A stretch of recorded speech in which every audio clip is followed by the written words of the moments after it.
Class 12th में आज हम लोग शुरू करेंगे रिलेशन एंड फंक्शन। कक्षा 12 का पहला अध्याय है और बच्चों के लिए आमतौर पर ये कठिन लगता है। और कठिन इसलिए लगता है क्योंकि इसकी बेसिक चीज़ें अगर बच्चा नहीं जानता है तो अपने आप में ये कठिन लगेगा। तो बेसिक से एकदम शुरू करते हैं। अगर क्लास 7, 6 का भी बच्चा इसमें बैठा होगा तो वो सीखेगा। सबसे पहली चीज़ है, आपको पता होना चाहिए समुच्चय। समुच्चय माने बेटा सेट। समुच्चय क्या होता है?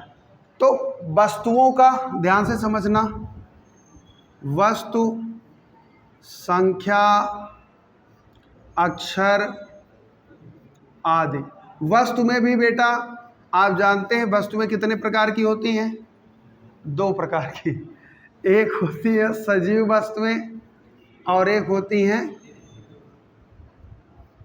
मतलब वस्तुएं हो, अक्षर हो या संख्याएं हो, इन सब का अगर सुपरिभाषित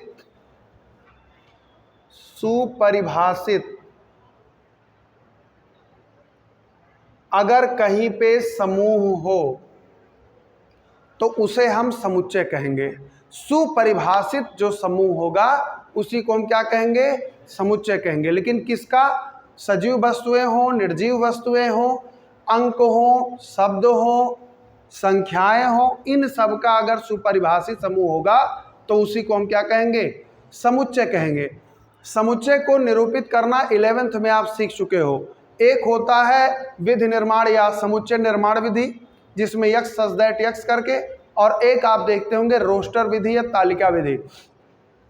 तो अगर कोई समुच्चय है तो उसको हम कैपिटल लेटर से लिखते हैं और उसके एलिमेंट को मझले ब्रैकेट में कामा लगाते हुए, जैसे मान लीजिए AEIOU, इस तरह से अगर लिखा हो तो आप देख सकते हैं कि इंग्लिश अल्फाबेट के वॉवेल्स हैं और उनका ये समुच्चय है। ठीक है, यहाँ पे ए क्या है? ए है समुच्चय का नाम। यहाँ पे AEIOU ये क्या है? समुच्चय के अवयव। समुच्चय के क्या हैं? अवयव। और इन्हें लिखा किस में जाएगा? मझले ब्रैकेट के अंदर, मझले कोष्ठक के अंदर। बात समझ गए? तो ये समुच्चय होता है। समुच्चय की परिभाषा, समुच्चय को कैसे निरूपित करते हैं, इतनी बात आपको आनी चाहिए। अब अगर आप समुच्चय जान गए हैं तो इसके बाद आपको रिलेशन सीखने के लिए, फंक्शन सीखने के लिए कार्तीय गुणन आना चाहिए। कार्तीय गुणन, अंग्रेजी में इसको कार्टेशियन प्रोडक्ट कहते हैं। तो कार्तीय गुणन क्या होता है? अगर आपके पास A व B 2 अरिक्त समुच्चय हो। कैसे समुच्चय? अरिक्त समुच्चय। अरिक्त माने समझ रहे हो? नल सेट नहीं होना चाहिए, उसमें कोई ना कोई एलिमेंट हो, कोई ना कोई अवयव उसमें होना चाहिए। ऐसा ना हो कि कोई अवयव ना हो, फाई हो। फाई समझ रहे हो ना? रिक्त समुच्चय 11th में पढ़े हो। तो अगर A व B 2 अरिक्त समुच्चय हो तो अगर A क्रॉस B लिखा हो या B क्रॉस A लिखा हो तो इसी को हम कहते हैं कार्तीय गुणन।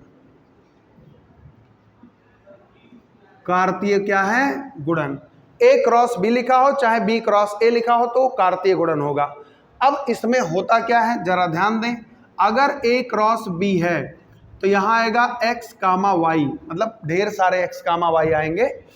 और ये ऐसा होगा कि जिसमें जो x है वो सेट A से होगा और y जो है वो सेट B से होगा। तो इस तरह से इसका निर्माण होगा। जैसे मान लीजिए A बराबर दिया है 1, 2, B बराबर दिया है ABC, ऐसे दिया है। तो अगर कोई कह दिया कि A क्रॉस B बताओ तो A क्रॉस B क्या होगा? A, A,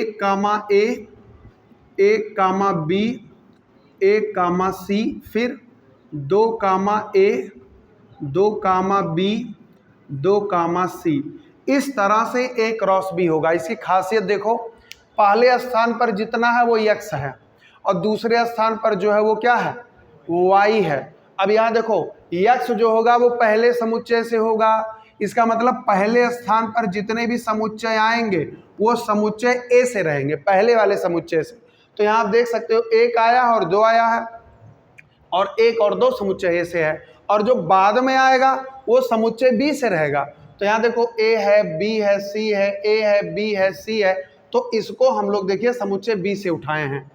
इसी को लिखने के लिए एक और तरीका दर्शाते हैं हम लोग इस तरह से, आरेख के द्वारा, प्रतिचित्रण बोलते हैं इसको। और यहाँ पे दिया है 1 2, यहाँ दिया है ए, यहाँ दिया है बी, यहाँ दिया है सी। अब ये मान लीजिए समुच्चय ए है और ये बी है, हम इनमें करते हैं क्रॉस। तो इसका मतलब एक का ए से, एक का बी से, एक का सी से, फिर दो का ए से, दो का बी से और दो का सी से, और इस तरह से ध्यान देंगे कि ऐसे, ठीक है।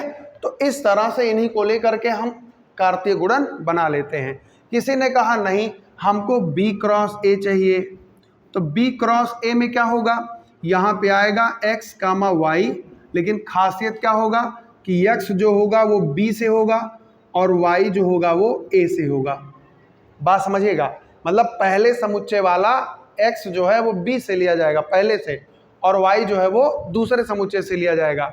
मेरी बात समझिए, जैसे b आपको दिया गया है, यहाँ पे दिया गया है b क्रॉस a बताना है, b दिया है a b c और a दिया है 1 2। अब इन्हें साथ में लीजिए, तो a का 1 से, फिर a का 2 से, b का 1 से, b का 2 से, c का 1 से और c का 2 से। इस तरह से ये आपका कार्तीय गुणन, कार्टेशियन प्रोडक्ट हो जाता है।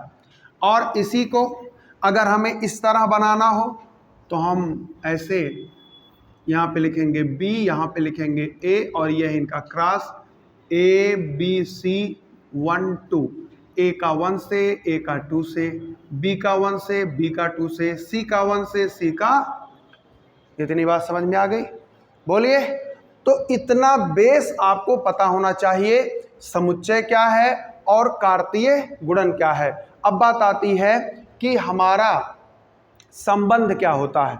तो संबंध के लिए हमको सीखना होगा कि संबंध है क्या। तो ध्यान से समझें, संबंध को लिखते हैं बेटा रिलेशन से।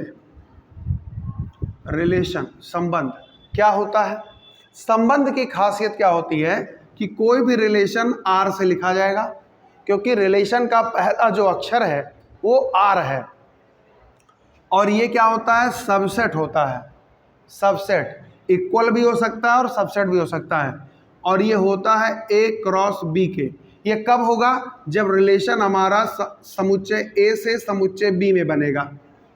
अगर समुच्चय ए से समुच्चय बी में संबंध बन रहा है तो जो संबंध होगा वो ए क्रॉस बी के हूबहू बराबर हो सकता है, या ए क्रॉस बी के कुछ एलिमेंट लेकर के बन सकता है। ठीक है, ये रिलेशन में आपको ध्यान देना होगा। किसी ने कहा ना हम संबंध ऐसा बना रहे हैं जो बी से ए की तरफ हो, तो अगर ऐसा संबंध बन रहा है तो संबंध क्या होगा? संबंध सबसेट होगा किसका? बी क्रॉस ए का होगा। अगर बी से ए में है तो बी क्रॉस ए का सबसेट, और अगर ए से बी में है तो ए क्रॉस बी का सबसेट। बात आती है सर थोड़ा सा समझाइए। देखिए रिलेशन जो आप बनाएंगे, मान लीजिए मैं इसको पहले नोट कर लो तब फिर आगे डिस्कस करें तो ज़्यादा सही रहेगा।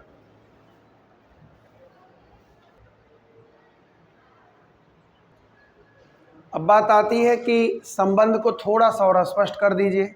तो देखिए मान लीजिए कि मैं कोई ऐसा संबंध बना रहा हूं जो ए से बी में है, तो ए से बी में अगर होगा तो ए क्रॉस बी का ही कोई सबसेट होगा वो।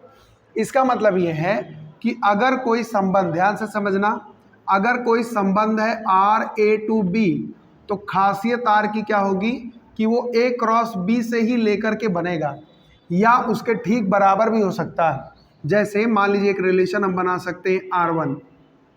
अब हमारा ए क्रॉस बी यही है ना, इसी में से कुछ ले लो। मैंने कहा 1 कामा ए ले लिया, तो एक संबंध है। क्यों संबंध है? क्योंकि जो आर हमारा रिलेशन बन रहा है R1, वो 1 कामा ए जो आ रहा है वो ए क्रॉस बी में से लिया गया है, तो सबसेट हो गया। किसी ने कहा सर R2 भी ले लो, तो R2 एक संबंध बना लो, 1, A और 1, B। लो भाई, ये भी एक संबंध है। क्यों संबंध है? क्योंकि A क्रॉस B के ही क्रमित युग्मों को लेकर के बनाया गया है। तो जब भी संबंध आप बनाएंगे तो A क्रॉस B, जैसे A से B में है तो A क्रॉस B के ही कुछ एलिमेंट लेके बनाओगे, अपने आप नहीं बनेगा, इसी में से कुछ लोगे। किसी ने कहा सर हम R बनाएंगे, और वो बनाएंगे 1, A, 1, B, 1, C, 2, A, 2, B, 2, C। हम ऐसे बनाएंगे, बिल्कुल बना सकते हो, ये भी एक रिलेशन है। क्यों संबंध है? क्योंकि R जो है वो सीधे A क्रॉस B के बराबर भी हो सकता है, क्योंकि यहाँ देखो इक्वल टू लगा है, तो सीधे सीधे रिलेशन पूरा उठा करके भी ले सकते हो, और इसमें से कुछ एलिमेंट ले करके। कहाँ से आता है ये क्रमित युग्म जो आप सेलेक्ट करेंगे वहां पे एक आपको शर्त देगा, वो हर सवाल में एक शर्त देगा, और उसी शर्त से उठा करके आपको सेट करना होगा, बिना शर्त के संबंध नहीं बनेगा।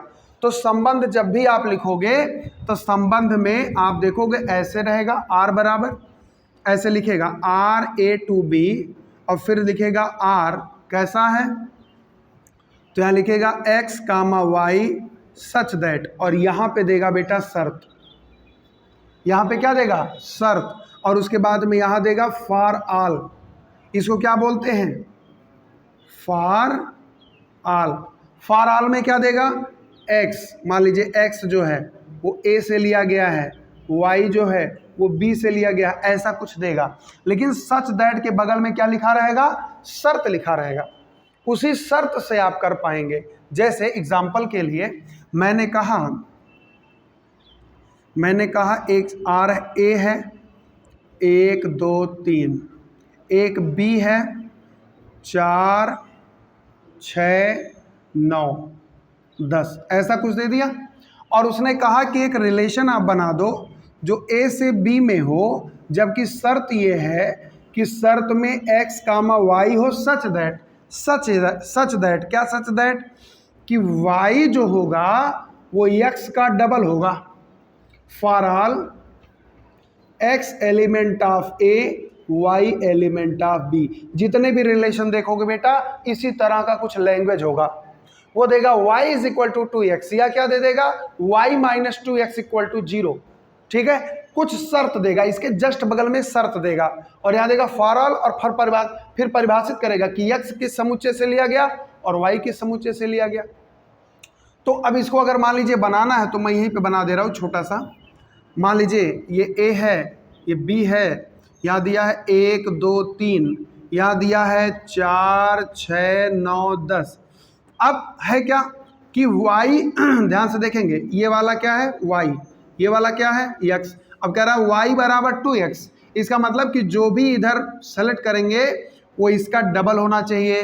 तो 1 का डबल इधर कुछ नहीं है, 2 का डबल, 3 का डबल, तो इसका मतलब है कि रिलेशन जो आपको मिला वो मिला 2, 4 और 3, ये हो गया इसका आंसर। ऐसे ही आपको संबंध बनाना होगा। संबंध में शर्त बहुत मायने रखेगा, और उसी शर्त से आप बना सकते हैं। रिलेशन में एक चीज़ और याद रखना कि जब भी आपको ये बनाना हो रिलेशन, तो पहले इसको प्रचित्रण द्वारा बना लो। जब इसको आरेख के द्वारा बनाओगे तो चीज़ें स्पष्ट दिखेंगी। जैसे यहाँ पे 2, 4 से, 3, 6 से, तो 2, 4, 3, 6, और हमने तुरंत रिलेशन बना लिया। तो संबंध का निर्माण जो है वो हमेशा कार्तीय गुणन से ही उठा करके बनेगा, ठीक, क्योंकि उसका सबसेट होता है। इतनी बात क्लियर हुई? बोलो, नोट कर लीजिए इतना।